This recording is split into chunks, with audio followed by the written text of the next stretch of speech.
सभी को मेरा नमस्ते। चाहे रिलेशनशिप नार्सिसिस्टिक हो, चाहे टॉक्सिक हो, या कोई और दूसरे टाइप की डिस्ट्रेसिंग सिचुएशन हो, तनाव हमें हमेशा होता है और लाइफ डिफ़िकल्टीज हमारे सामने क्रिएट करती रहती है, तो हम स्ट्रेस में रहते हैं, डिस्ट्रेसिंग सिचुएशंस हमारे सामने आती हैं। तो इन डिस्ट्रेसिंग सिचुएशंस को हम कैसे फेस करें, कैसे डिस्ट्रेस टॉलरेंस कैसे करें, इसके ऊपर मैंने बहुत सारी टेक्निक्स के बारे में बात की है, जिसमें कि प्रमुख टेक्निक है जाप करना, बेली ब्रीदिंग करना, या माइंडफुलनेस टेक्निक्स के बारे में बात की है। आज मैं थोड़ा सा लेसर नोन टेक्निक्स के बारे में बात करना चाहता हूँ, लेकिन ये भी हाईली इफेक्टिव है। इसमें पहली टेक्निक जिसके बारे में मैं बात करना चाहता हूँ, जो डिस्ट्रेस टॉलरेंस में बहुत ही इंपॉर्टेंट रोल प्ले कर सकती है, वो ये है कि हम अपने सारे सेंस ऑर्गन्स को एक्टिवेट करना सीखें।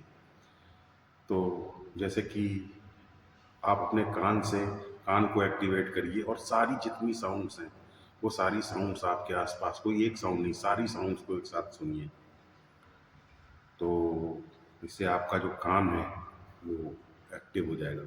उसी तरीके से नाक से जब आप स्मेल करते हैं, सांस लेते हैं, तो स्मेल भी करते हैं आप, तो भले ही वो न्यूट्रल स्मेल हो, लेकिन आप उसको स्मेल के प्रति भी कॉन्शियस होइए। उसी तरीके से ये स्वाद, जब आप जीभ क्या स्वाद ले रही है, उस स्वाद के प्रति भी कॉन्शियस होइए। और इस वक्त आप क्या देख रहे हैं, तो जो भी देख रहे हैं, वो सब कुछ जो देख रहे हैं उसके प्रति भी कॉन्शियस होइए। और साथ ही साथ आपके अंदर किस तरीके का इस वक्त टच का सेंसेशन है, स्पर्श का क्या सेंसेशन है, इसके प्रति भी संवेदनशील होइए। तो आपके सारे सेंस ऑर्गन्स एक्टिव हो जाएंगे। जब आपके सारे सेंस ऑर्गन्स एक्टिव हो जाते हैं, तो आपका जो परसेप्शन है वो डिटर्मिनेट परसेप्शन नहीं होता है, वो आपका इनडिटर्मिनेट परसेप्शन होता है। और जैसे ही आपका परसेप्शन इनडिटर्मिनेट होगा, तो वो तुरंत आपके स्ट्रेस देने वाले विचार और स्ट्रेस देने वाली फीलिंग्स को अपने अंदर खींच लेगा, और इस तरीके से आप डिस्ट्रेस टॉलरेंस कर पाएंगे। तो ये तो एक मेथड है। दूसरा मेथड है अपने सारे मसल्स को रिलैक्स कर देना। तो सबसे पहले अपनी बॉडी को स्कैन कीजिए और ये देखिए कि कहाँ पर स्ट्रेस महसूस कर रहे हैं। जहाँ जहाँ पर स्ट्रेस महसूस कर रहे हैं, वहाँ वहाँ पे उस स्ट्रेस को रिलीज करते जाइए।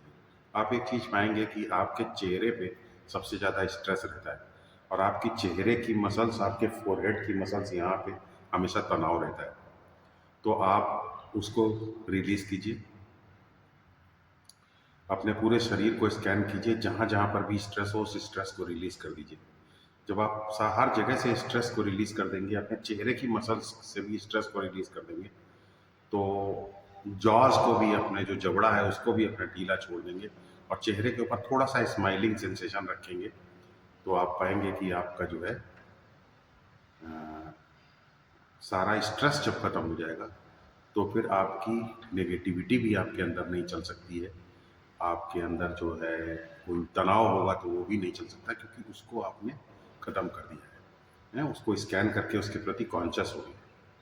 तो ये एक बहुत इंपॉर्टेंट मेडिटेशन है, इसे हम करते हैं डेलिबरेटली। जहाँ जहाँ पर भी हमारा स्ट्रेस होता है, उसको रिलीज करते जाते हैं, और इस तरीके से जो हमारे सबकॉन्शियस माइंड के द्वारा चलाया जा रहा स्ट्रेस होता है, उसमें अपनी प्रेजेंस को ले आते हैं और उसको हम डिफ्यूज़ कर देते हैं। तो इस तरीके से हम नेगेटिविटी, डिस्ट्रेस की वजह से जो नेगेटिविटी हमारे अंदर पैदा हो रही है, उसे मैनेज कर पाते हैं। तीसरी जो मेडिटेशन टेक्निक है, उसे कहते हैं body rootedness meditation. Body rootedness किसे कहते हैं? इसमें हम क्या काम करते हैं कि अपने पूरे शरीर के प्रति कॉन्शियस हो जाते हैं। जनरली हम पूरे शरीर के प्रति कॉन्शियस नहीं होते हैं। हम पहले तो शरीर के प्रति कॉन्शियस ही नहीं होते हैं, या अगर हम कॉन्शियस होते भी हैं, तो जिस पार्ट को यूज़ कर रहे होते हैं, सिर्फ उस पार्ट के प्रति कॉन्शियस होते हैं। ऐसा नहीं करना है हमें। डिस्ट्रेस के वक्त, कठिनाई जब हमें आती है, नेगेटिविटी हमारे अंदर चल रही होती है, तो पूरे शरीर के अंदर हमें, पूरे बॉडी के अंदर अपने अटेंशन को ले आना है, पूरे बॉडी के प्रति कॉन्शियस होना है। यानी अपने अटेंशन और कॉन्शियसनेस को बॉडी के अंदर रूटेड कर देना है। तो जब हमारा अटेंशन और कॉन्शियसनेस और हमारी प्रेजेंस पूरी बॉडी के अंदर होगी, तो उस वक्त कोई भी नेगेटिविटी हमारे अंदर नहीं चल सकती, और तुरंत सारी नेगेटिविटी और सारे नेगेटिव थॉट्स को बॉडी अपने अंदर खींच लेती है। तो ये एक बहुत ही इंपॉर्टेंट टेक्निक है। फिर आपका बिहेवियर से जुड़ा हुआ भी हमें एक मेडिटेशन करना चाहिए। जनरली हमारे बिहेवियर का हमारे स्टेट ऑफ माइंड के ऊपर बहुत ही प्रभाव पड़ता है। तो आपका बिहेवियर के प्रति आपको एक चीज़ देखना है कि बिहेवियर रिएक्टिव नहीं होना चाहिए। बिहेवियर रिएक्टिव नहीं होने का मतलब क्या है? क्या हम हमेशा अच्छा बिहेवियर करें? नहीं, ऐसा नहीं है। जो आपसे बुरा बर्ताव कर रहा है उसके साथ आप बुरा बर्ताव भी कर सकते हैं। जो बर्ताव आपसे अच्छा कर रहा है उसके प्रति अच्छा भी कर सकते हैं। अच्छे बुरे के बारे में यहाँ बात ही नहीं हो रही। अच्छा बुरा तो जैसी सिचुएशन होती है वैसा हम करते हैं। यहाँ पे रिएक्टिव बिहेवियर के बारे में बात हो रही है। आपको अपना बिहेवियर रिएक्टिव बस नहीं रखना है। जैसे कि फ़िल्म स्टार्स जब फ़िल्म में अपना डायलॉग बोलते हैं तो स्क्रिप्टेड डायलॉग बोलते हैं ना, तो उसी तरीके से आपका भी डायलॉग स्क्रिप्टेड होना चाहिए, बिहेवियर स्क्रिप्टेड होना चाहिए। जैसे स्क्रिप्ट के आधार पे आप एक्ट कर रहे हैं। जब स्क्रिप्ट से आप बाहर हटे तो तुरंत इसका मतलब आप रिएक्टिव बिहेवियर हो गया आपका। हैं, जैसे फ़िल्म में अगर कोई या ड्रामा में, प्ले में कोई गाली देता है तो गाली स्क्रिप्ट के अनुसार दी जाती है। ऐसा नहीं व्यक्तिगत तौर पर नहीं दे देते हैं गाली। अगर व्यक्तिगत तौर पर गाली देती है तो इसका मतलब बिहेवियर रिएक्टिव हो गया, यानी प्ले के एरिया से आप बाहर चले गए। उसी तरीके से लाइफ को भी जब हम स्क्रिप्ट की तरीके से लेते हैं और स्क्रिप्टेड बिहेवियर रखते हैं तो इसका मतलब हम रिएक्ट नहीं कर रहे हैं, रोल प्ले कर रहे हैं। तो ऐसे बिहेवियर से स्क्रिप्टेड बिहेवियर जब हम अपना कर लेते हैं तो स्क्रिप्टेड बिहेवियर करने की वजह से हमारा जो अंदर का जो स्ट्रेस है और जो हमारा तनाव है वो बहुत तेज़ी से ख़त्म होता है और हमारी स्टेट ऑफ माइंड में भी जो है पॉजिटिविटी बनी रहती है और हम ग्राउंडेड रहते हैं, कंट्रोल्ड रहते हैं। एक टेक्निक है जो कि बहुत ही महत्वपूर्ण है। उस टेक्निक को हम कह सकते हैं मूवमेंट मेडिटेशन। तो आप लोग देखिए, आपने खुद भी ऑब्जर्व किया होगा कि जैसे ही आपके अंदर नेगेटिविटी आती है या बहुत कोई डिस्ट्रेस वाली सिचुएशन आई, तो हो सकता है कि आपने कभी ऑब्जर्व किया होगा कि आप छत पे चले गए और छत पे जा कर के आप जिग जैग वे में घूमने लगे। हुँ? तो ये जिग जैग वे में जो हम घूमते हैं, कभी इधर गए फिर इधर मुड़ आए, फिर कभी इधर गए फिर इधर मुड़ आए, तो ये जिग जैग वे में घूमने को हम कहते हैं मूवमेंट मेडिटेशन। आश्चर्यजनक रूप से ये हमारी नेगेटिविटी को कम कर देता है। तभी आप देखते हैं कि जब लोग डिस्ट्रेस में आ जाते हैं, तनाव में आ जाते हैं तो एकदम से घूमने लग जाते हैं। वो सीधी रेखा में नहीं घूमते हैं, वो जिग जैग वे में घूमते हैं। कभी थोड़ा आगे बढ़ेंगे, फिर पीछे लौट आएँगे, फिर इधर मुड़ेंगे, फिर उधर चले जाएँगे। आप थोड़ा ऑब्जर्व कीजिए कि जब आप स्ट्रेस में आते हैं तो किस तरीके का आप पैटर्न फॉलो करते हैं।